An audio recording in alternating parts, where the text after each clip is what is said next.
예수를 만난 사람들, 오늘은 그 네 번째 시간입니다. 가늠하다 잡힌 여인의 이야기예요. 배경은 어떻죠? 때는 이른 아침, 우리 주님께서 성전에서 가르치실 때였어요. 주님의 가르침이 있던 그때 누군가의 고함 소리가 터져 나와요. 순식간에 그 성전은 살기 가득한 법정이 되어버렸죠. 사람들이 한 여인을 끌고 와서 빼대기 쳐요. 그들의 손에는 돌이 들려 있었죠. 주님께 묻는 거예요. 율법에 이 여자를 치라 하였는데 당신은 어떻게 하겠습니까? 정의를 말하고 있지만 폭력과 크게 다를 바가 없는 모습이죠. 정의와 폭력은 종이 한 장 차이예요. 아니, 어쩌면 연약한 죄인인 우리에게 있어서 폭력 없는 정의란 불가능할지 몰라요. 그래서 우리가 간혹가다 보게 되는 것은 정의를 부르짖는 이들이 가장 폭력적인 모습을 보여주는 것을 우리는 때때로 보게 되는 것이죠. 게다가 정의란 우리의 폭력을 일부 정당화시켜주지 않습니까? 우리의 폭력을 합법화시켜주죠. 명분만 있으면 얼마든 돌을 던질 수 있는 것. 이게 우리의 본성이니까 그렇죠. 뉴스만 봐도 그래요. 각자의 정의는 저마다의 폭력으로 나타나죠. 그래서 우리는 이 세상에 참된 선도 악도 없다는 걸 늘상 경험하는 것 같아요. 그리고 우리 역시 그 폭력의 희생양이 되기도 또는 그 폭력의 일부가 되기도 하면서 말이죠. 당대 엘리트들이었던 서기관과 바리새인들, 사실은 정의를 부르짖고 있었지만 이 여인은 덫이었을 뿐 사실은 주님을 공경에 빠뜨리려고 하는 목적이었어요. 아주 치밀한 정치적 쇼였죠. 이렇게 대답해도 저렇게 대답해도 함정에 빠질 수밖에 없도록. 여러분, 한번 이 상황을 머릿속에 한번 그려보세요. 한쪽에는 돌을 들고 내려다보면서 정죄하는 사람들, 한쪽에는 완전히 엎드러져 있는 죄인. 우리 주님 어디에 계세요? 그 가운데, 그 사이에 계시는 거예요. 이 숨막히는 긴장의 한가운데 목숨을 구하는 침묵의 절규와 죽이라고 소리치는 이 광기 어린 고함 사이에서 말이죠. 그리고 그 사이 적당한 윤리적 타협, 우리 주님의 대답을 그 정도로 기대하셨다면 그것은 기독교를 한참이나 얕보신 거예요. 우리는 주님의 말씀에 집중할 거예요. 예수, 믿음, 생명. 말씀, 믿음, 생명. 이게 요한복음의 주제니까 말이죠. 근데 우리는 특별히 주님의 입술뿐만 아니라 그분의 손가락 역시도 집중해서 볼 거예요. 주의 손가락이 어디를 향하고 있는가. 바로 그것을 말이죠. 사람들이 말하네요. 4절에 보니까 선생이여 이 여자가 간음하다 현장에서 잡혔나이다. 잘 생각해 보세요. 현장에서 잡혔대요. 간음의 현장. 이게 얼마나 무서운 단어죠. 죄를 범한 거 맞아요. 그런데 자신의 범죄의 치부가, 자신의 죄악의 치부가 낱낱이 드러나는 거예요. 모두에게 발가벗겨진 것과 다름없죠. 변명의 여지 없어요. 증거인멸도 불가능해요. 생각해 보세요. 우리도 그렇죠. 간음까지는 아니더라도 우리의 찌질함, 못남, 숨기고 싶은 밑바닥, 그것이 가끔 의도치 않게 남에게 드러날 때가 있잖아요. 카톡을 잘못 보내거나 뒤에서 수군대다가 걸리거나, 그 수치심이란 이루 말로 다 할 수가 없죠. 근데 그 정도가 아니었어요. 목숨이 왔다 갔다 하는 현장이었어요. 지금 이 여인은 자신의 존재의 밑바닥, 그 수치스러운 죄인된 존재가 다 드러나서 정죄밖에 받을 것이 없는 이 벌거벗겨진 상태였다라는 거예요. 근데 생각해 보세요. 죄목이 뭐예요? 간음이에요. 간음은 혼자 할 수 있는 게 아니에요. 간음의 대상이 있었을 거 아니에요. 레위기 20장에서도 보면 간부와 음부를 다 죽이라고 하잖아요. 그런데 지금 간음의 대상인 남자가 나와요, 안 나와요? 안 나와요. 그래서 청년들이요, 이 장면을 잘 한번 보세요. 이 여인에게 책임이 없다는 말이 아니에요. 그런데 잘 보세요. 죄에 빠뜨리고 수치스럽게 만들고, 그렇게 만들고서 우리를 법정에다가 딱 세워놓고 교묘하게 자기는 빠져나가요. 마치 사탄 같지 않아요? 책임지지 않는 유혹, 사탄의 본질, 마귀의 본질이 여기 잘 나타나 있죠. 사람들은 거기서 말하는 거예요. 5절 보니까 모세의 율법에 이런 자는 돌로 치라고 했다. 선생님은 어떻게 하겠습니까? 모세의 율법에는 간음하다 현장에서 잡힌 여자면 돌로 쳐야 된다는 거예요. 맞아요. 아까도 이야기했다시피 레위기 20장에는 그렇게 써 있어요. 간부와 음부를 다 돌로 쳐서 죽여라. 그런데 이들이 정말 이 거룩한 목적으로 지금 이 행위를 하고 있냐고요. 어쩌면 합법적인 살인 또는 주님을 향한 악의, 이걸 성경을 가지고 와서 합리화시키려고 하는 건 아니냐는 것이죠. 그러니까 율법의 글자만 남기고 율법의 정신도 없고 율법의 생명도 사라진 내 옳음을 증명하기 위해 타인을 심판대에 세우는 그런 잔인함이 여기 나타나진 않냐는 거예요. 그리고 이 칼끝이 주님을 향하죠. 선생이라면 어떻게 하겠습니까? 이 질문의 무서움이 뭔지 아세요? 앞에서는 선생이라고 하고 있죠. 그런데 이 질문은 이렇게도 저렇게도 대답할 수 없는 함정 같은 질문이에요. 만약 주님이 돌로 치면 안 돼 이렇게 말한다면 주님은 율법을 어기는 게 돼버려요. 율법을 잘못 어기는 게 돼버리죠. 그런데 돌로 쳐 그렇게 얘기를 한다면 로마의 사형 집행권을 방해하는, 침해하는 반역자가 돼버리는 것이죠. 아무나 돌로 칠 수 없어요. 당시 로마의 속국이었기 때문에. 그래서 대제사장들과 서기관들도 예수님을 몇 번이나 바리새인들이 죽이려고 했었지만 실행하지 못했잖아요. 왜? 사형 집행권은 그들에게 있지 않았기 때문에. 로마의 지배 아래 있었기 때문에. 아무나 율법에 그렇게 쓰여 있다 그래서 사형을 행할 수가 없었던 것이죠. 그래서 이들도 이 여인을 주님 앞에 데려온 거예요. 그리고 어쩌면 여기에는 주님을 공경에 빠뜨릴 뿐만 아니라 사람들의 인기로부터 멀어지게 하려는 의도도 있었을지 몰라요. 세리와 죄인들의 친구를 자처했던 주님으로 하여금 이 여인을 합법적으로 감싸지 못하도록 하여서 그 죄인들의 친구라고 하는 타이틀을 박살내기 위한 그런 의도가 여기에 있었을지 모르죠. 예수가 죄인의 친구라고? 이 여인 하나 어떻게 못하면서. 이런 의도가 여기에 담겨 있었을 거라는 거예요. 근데 이런 딜레마 속에서 제일 비참한 건 누구예요? 이 여인이죠. 지금 사람들의 눈에 이 여인은 인격이 아니에요. 그냥 예수를 공경에 빠뜨리기 위한 미끼고 함정일 뿐이죠. 논쟁에서 이기기 위한 도구.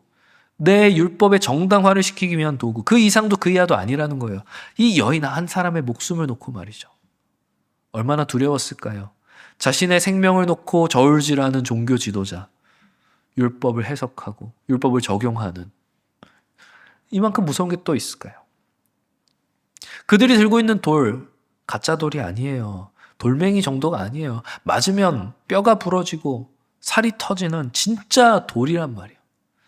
아마도 누군가 야 죽여 이렇게 외친다면, 누군가 첫 번째 돌을 던진다면 걷잡을 수 없이 또 아마 돌들이 날아서 들었을지 몰라요. 마치 오늘날 현대판 마녀 사냥 같지 않아요? 익명 뒤에 숨어서 돌을 던지는, 누군가 던지는 돌에 슬며시 편승하여서 나도 던지는 그런 우리의 모습 같지는 않냐라는 것이죠. 이 찰나, 이 절박한 순간 무심하게도 하늘은 침묵해요. 벼락이 치지도 천사가 나타나지도 않았어요. 철저한 고립 가운데 있었죠. 그렇다 하더라도 이 여인은 입이 10개라도 할 말이 없었을 거예요. 왜? 율법을 어긴 건 사실이니까. 죽어 마땅한 것도 사실이니까. 율법 앞에서는 어떤 변명도 통하지 않죠. 죄의 삭은 사망. 율법의 논리잖아요. 죄인과 율법, 거기에는 심판밖에 없어요. 사실 그게 맞는 거죠. 누군가 나서 도와주지 않는다면 그게 맞는다는 거예요. 그리고 그게 우리의 모습이라는 거죠. 저 흙바닥에 엎드려서 사시나무 떨듯이 떨고 있는 게 남의 얘기가 아니라는 거예요. 에덴 동산에서 선악을 알게 하는 나무의 열매를 따먹고 벌거벗은 자신의 꼴이 너무 수치스러워서 바들바들 떨고 있는 우리 모든 죄된 인류의 자화상이 바로 이 여인의 모습이죠. 사단이 주는 쾌락의 미끼를 덥석 베어물고 생명의 주인을 배신한 영적 간음. 율법의 엄중한 잣대 아래에서는 심판밖에 받을 것이 하나 없는, 꼼짝없이 죽음을 맞이해야만 하는 것이 이 여인뿐만 아니라 우리의 모습이라는 겁니다.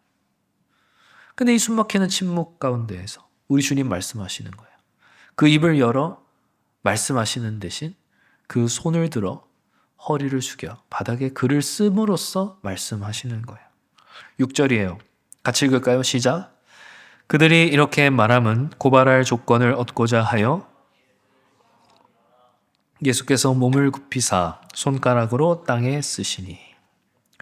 예수를 시험하고 있어요. 다들 주님이 뭐라고 말하나 어떻게 대답하나 보고 있어요. 그런데 주님은 입을 떼는 대신 허리를 굽히세요. 모두가 주목하는 가운데서 몸을 굽히셨어요. 자, 바리새인들은 허리를 꼿꼿이 세우고 정죄하고 있어요. 그런데 바닥엔 누가 있어요? 바닥에는 수치스러움에 얼굴을 가린 여자, 율법의 정죄에 죽음을 눈앞에 둔 여자, 흙바닥, 그 죄인의 눈높이까지 우리 주님이 내려가시는 거예요. 내려가시는 거예요. 죄인의 자리까지 내려가시는 거예요. 그게 주님이시라는 거예요. 생각해 보세요. 우주를 창조한 말씀, 그 로고스, 그 말씀이 지금 뭘 만지고 있어요? 땅의 먼지를 만지고 있다고요. 흙먼지 풀풀 날리는 그 더러운 바닥에 하나님의 손가락이 접속하는 거예요. 쉽게 말하면 뭐예요? 성육신이죠. 성탄 때 부르는 낭만적인 캐롤이 아닌 우주의 왕이 죄인의 자리에 찾아오신 성육신이죠. 원래 성경에서 하나님의 손가락이란 창조의 권능, 심판의 권능을 말해요. 하나님께서는 손가락으로 홍해를 가르셨고 십계명을 새겨주셨죠. 시편에서는 해와 달과 별을 손가락으로 지으셨다고 하죠. 그러니까 이 하나님의 손가락이라고 하는 것이 만약에 그 엄중한 잣대를 가지고 우리를 가리킨다면 우리는 두려워 떨었을 거예요. 야, 너 죄 졌어 안 졌어? 바리새인들이라도 마찬가지예요. 그런데 이 손가락이 뭘 가리켜요? 땅에 뭔가를 묵묵히 쓸 뿐이에요. 정죄가 아니라 말씀하시는 거예요. 여러분 잘 이해하셔야 돼요. 사도 요한은 구약을 잘 알았어요. 그리고 히브리적 사고에도 능했어요. 교육을 잘 받았던 선주의 아들이었거든요. 그러니까 베드로 같은 뱃사람이 아니라 그런 뱃사람들을 거느리는 선주의 아들. 같은 어부라도 베드로와는 전혀 다른 교육 수준을 가졌어요. 그러니까 요한은 하나님의 손가락이라는 것이 의미하는 바가 무엇인지 정확하게 알았다고요. 주님의 손가락의 의미를 이해했다는 거예요. 그리고 복음서에 기록한 거죠. 특별히 이 사건을. 출애굽한 이스라엘 백성들이 시내산에 도착했을 때 하나님의 손가락은 어디에다 돌을 썼어요? 돌판에다가 썼죠. 단단하고 시간이 흘러도 변하지 않는 돌판. 그래서 그거를 법, 율법이라고 불렀죠. 지키지 못하면 심판을 받아야 하는. 그래서 지금 바리새인들 손에도 뭐가 들려 있어요? 돌이 들려 있는 것이죠. 근데 주님은 어디에다 글을 쓰세요? 땅, 흙이죠. 히브리어로 흙이 뭔데요? 사람. 그러니까 지금 주님은 사람의 마음에 새기고 계신 거예요. 뭐를? 은혜를. 돌에서 흙으로, 율법에서 은혜로. 지금 텍스트의 판이 바뀌고 있는 거예요. 새 언약에도 나오잖아요. 하나님이 어디에? 우리 마음에 법을 새겨주실 것이다. 바스러지기 쉽고 유혹에 흔들리고 맨날 넘어지는 그런 무력한 먼지, 흙과 같은 우리에게 하나님께서 이 찢어진 마음에 긍휼과 자비를 그 손가락으로 꾹꾹 눌러 쓰신다는 거예요. 흙먼지 같은 너희를 결코 포기하지 않겠다라고 하는 주님의 선언이죠. 이 본문을 보면 사람들은 뭘 궁금해해요? 그래서 주님이 땅에 뭘 쓰셨을까? 아는 사람 있어요? 없어요? 없어요. 왜 없어요? 성경에 안 써 있어요. 요한이 그걸 기록하지 않았어요. 우리에게 알려주지 않았어요. 알 필요가 없다는 거예요. 하나님은 그걸 우리가 알기를 원하지 않으셨다는 거예요. 땅에 뭘 쓰셨는지.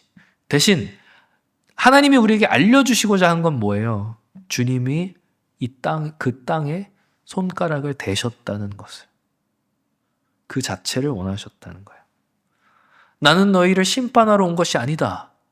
돌을 집어드는 것이 아니라 흙에다가 손가락을 대시는, 그리고 거기에 써내려가시는 하나님. 나는 저 흙바닥 같은 너희를 찾아온 하나님의 손가락이다. 그걸 보여주시는 거예요.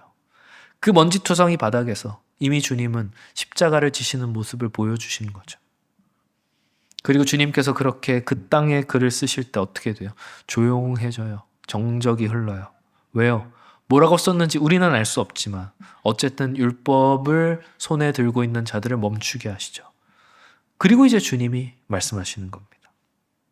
땅에 글을 쓰시던 주님께서 몸을 일으키세요.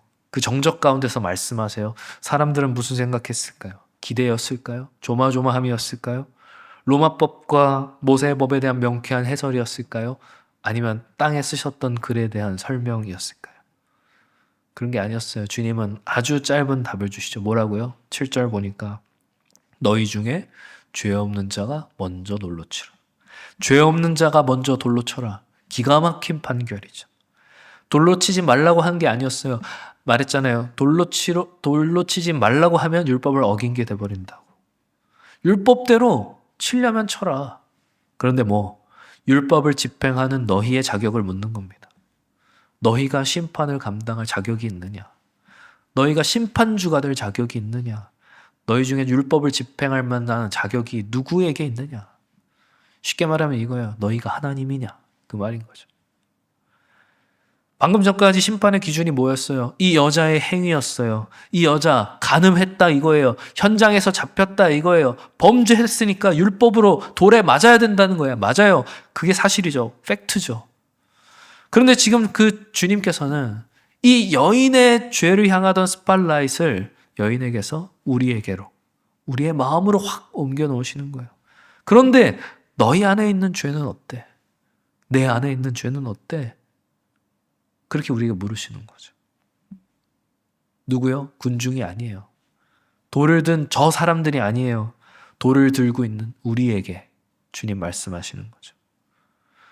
누군가를 너무 쉽게 비난하면서도 힐난하면서도 정작 우리의 검은 속내는 들여다보지 못하는, 에이 나는 그래도 저 사람보다는 낫지, 이 우월감으로 젖어 살아가는 우리에게 주님 물으시는 겁니다. 내 안에 있는 죄는 어때? 라고 말이죠. 그런데 정말 감사한 건 뭔지 아세요? 그렇게 말씀하신 주님께서, 너희 중에 죄 없는 자 먼저 돌로 치라 말씀하신 주님께서 다시 몸을 굽혀 땅에 쓰셨다는 거예요. 8절 보니까 다시 몸을 굽혀 손가락으로 땅에 쓰시니. 주님 뭐라고 썼는지 우리는 알 수 없잖아요. 근데 저는 그런 생각해요. 이 두 번째 쓰신 것은 돌을 들고 있는 저들을 위한 것이 아니었을까. 그러니까 주님은 저 흙바닥에 널브러져 울고 있는 여인도, 그리고 돌을 들고 눈을 부릅뜨고 있는 고발자들도 다 구원하시기 위해 이 땅에 오셨다라는 거죠. 그래서 주님은 다시 한번 그 비참하고 낮은 땅에 하나님의 손가락을 대시며 너희 역시도 나의 손가락이 닿아야 할 자들이다 라는 걸 보여주진 않으셨을까요? 우리가 스스로 들고 있던 그 교만의 돌을 내려놓을 시간을 우리에게 허락하시는 거죠. 우리 역시도 저 여자와 똑같이 긍휼이 필요한 죄인들이라는 걸. 그렇게 주님은 흙바닥에 글을 쓰시며 윽박지르지도 않고 스스로 항복하도록 기다려주세요. 이게 은혜죠. 그래서 9절 보니까 그들이 이 말씀을 듣고 양심의 가책을 느껴 어른으로 시작하여 젊은 아이까지 하나씩 나가고 오직 예수와 그 가운데 섰는 여자만 남아졌다. 이제 고발자와 죄인의 경계가 사라진 걸 우리는 보게 돼요. 주님이 말씀하시니 모두가 다 죄인이 돼버렸어요. 너희 중에 죄 없는 자가 먼저 돌로 쳐라. 이 말씀에 모두가 다 죄인이 돼버렸단 말이에요. 들키지 않았을 뿐, 현장에서 적발되지 않았을 뿐, 공개적으로 드러나지 않았을 뿐, 우리 안에 있는 모습도 이 여인과 다를 바가 없다는 걸 깨닫게 된 거죠. 말씀이 우리 내면을 비추는 순간 율법의 능력은 힘을 잃게 되는 겁니다. 그렇게 심판자와 사형수의 구분이 사라지고 주님 앞에서 모두가 다 죄인이 되었을 때, 우리 모두 다 십자가의 긍휼 없이 단 하루도 살 수 없는 죄인, 비참한 흙먼지라는 사실을 깨달아요. 그런데 차이가 하나 있죠. 뭐예요? 우리가 죄인이 된 그 자리에서 주님 앞에 나아가느냐 아니면 그 자리를 떠나가느냐, 이 차이만 있는 거예요. 그리고 성경은 오직 예수와 여인만 남았다 이렇게 얘기하는 것이죠. 꼭 영화의 한 장면 같아요. 모두가 죄인이 되었을 때, 모두가 자신의 죄가 부끄러워서 저마다 얼굴을 가리고 도망가 숨었을 때, 마치 범죄한 아담이 숲풀 사이에 하나님의 얼굴을 피하여 숨었을 때처럼 말이죠. 그런데 이 여인은 주님 앞에 있는 거예요. 아니, 돌 던질 사람들이 사라졌는데 아휴 이제 살았다면서 그렇게 자기의 갈 살 길을 찾아 떠났어도 됐을 것인데, 수치스러운 자신의 밑바닥, 그것이 다 까발려진 그런 끔찍한 자리임에도 불구하고 주님 앞에 그대로 머물러 있는 겁니다. 왜요? 왜요? 이게 믿음이니까요. 항복이니까요. 여기에 생명이 있으니까요. 제가 말했죠. 요한복음의 패턴. 예수, 믿음, 생명. 이건 말씀, 믿음, 생명이라고. 주님이 여인에게 뭐라고 말씀하셨는데요? 아직 아무 말도 안 하셨죠. 아니요, 사실은 아까 하신 거예요. 뭐라고? 주님의 손가락으로 하신 거예요. 흠 많고 먼지 잔뜩 낀 너를 구원하기 위해 내가 이 바닥에 내려왔다. 내가 너를 찾아왔다. 그렇게 주님은 손가락으로 말씀하셨다고요.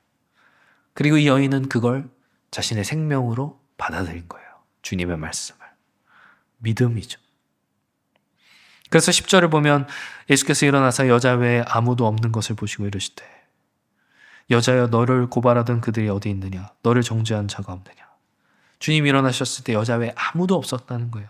이 여인만이 주님을 생명의 말씀으로 받아들인 거죠.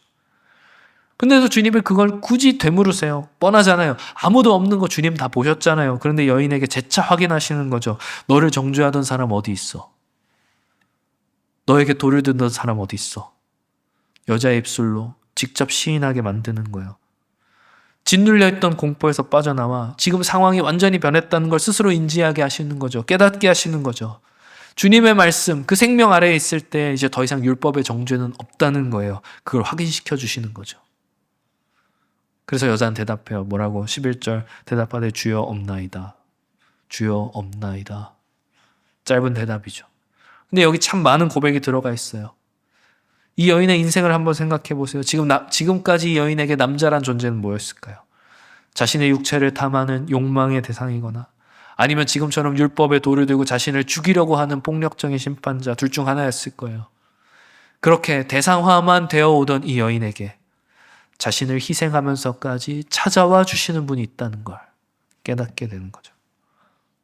그러니까 주여 이 고백이 나오는 겁니다. 그 주님 뭐라고 말씀하세요? 나도 너를 정죄하지 않는단다.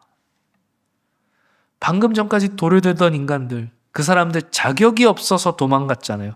그런데 이 세상에서 유일하게 돌을 들어 이 여인을 칠 수 있을 만한 자격이 있는 분, 죄 없으신 유일한 분, 주님께서도 자신의 손에 들고 있던 합법적인 돌을 던지지 않겠다고 내려놓으시는 겁니다. 율법의 주인이신 그분께서 내가 율법을 심판의 도구로 쓰지 않겠다 말씀하시는 거죠. 그런데 청년들이요, 착각하면 안 돼요. 이 용서는 공짜가 아니에요. 율법의 돌은 그냥 아무 피도 흘리지 않고 내려놓아질 수 없어요. 반드시 누군가의 피를 흘려야만 하거든요. 왜? 죄의 삭은 사망이기 때문에.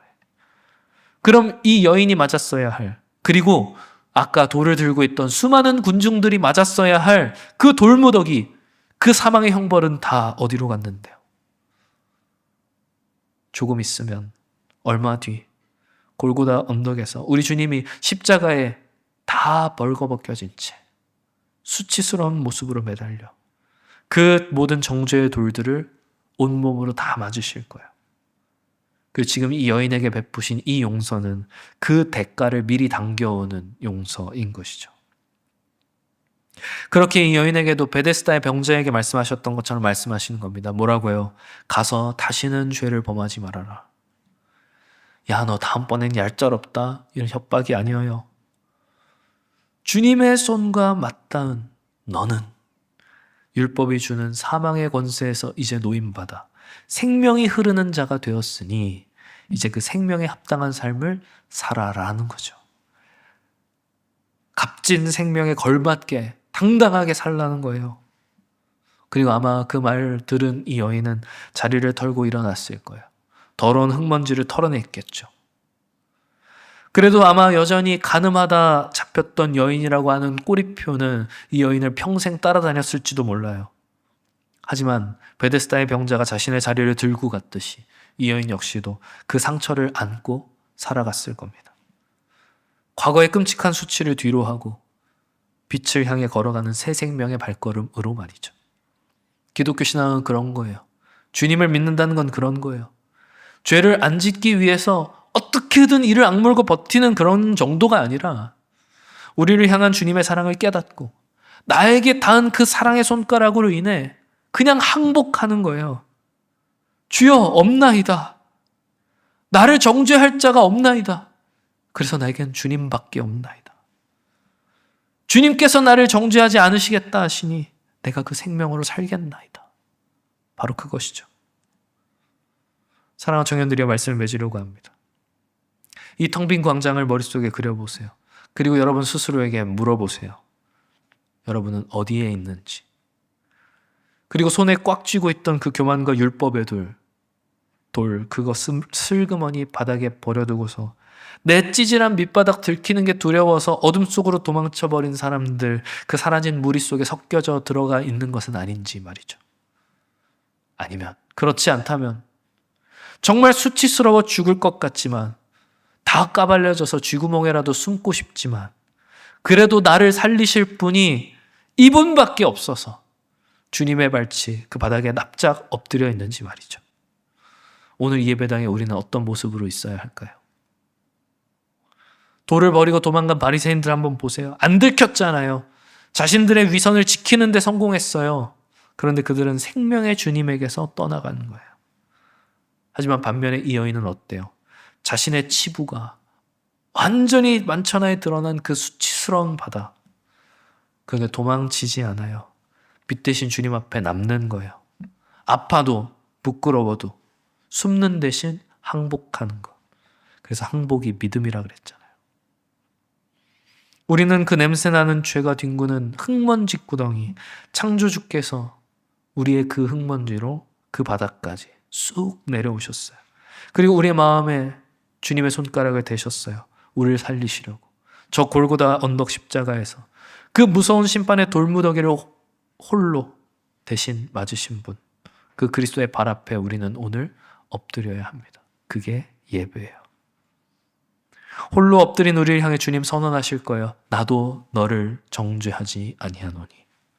나 같은 흙먼지를, 사탄에게 속아 하나님을 배반한 영적 가늠한 이 배신자를 기어이 살려내시는 그 십자가 사랑, 그 감격만이 우리를 새로운 생명의 길로 불어넣어 걸어가게 하는 겁니다.